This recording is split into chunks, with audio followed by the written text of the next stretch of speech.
Kumusta mga igsuon ni ining taknaa?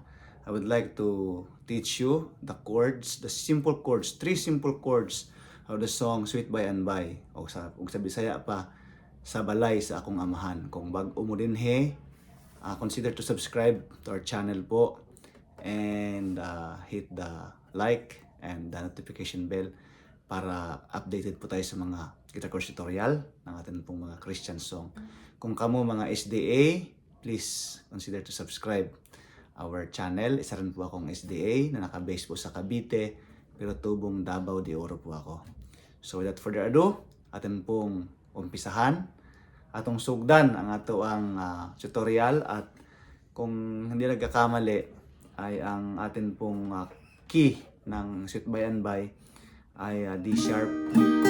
Kaya lang lisod siya, so ang ato na lang siyang himuon og D. Ayan.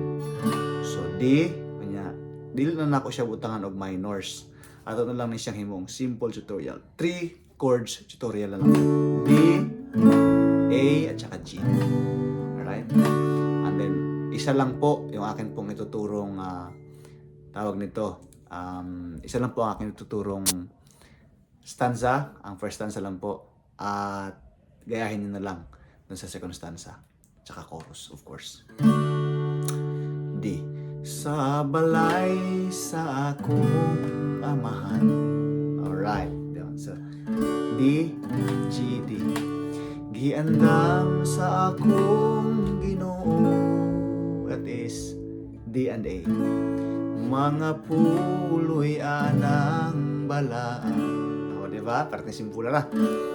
Sa tanang mga nagtuo.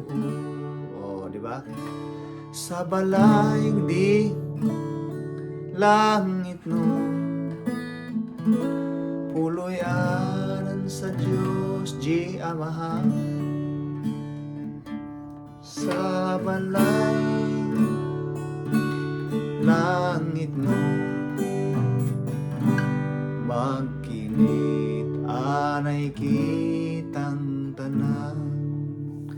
So kung kayo po ay medyo advanced, I will also make a tutorial for advanced set.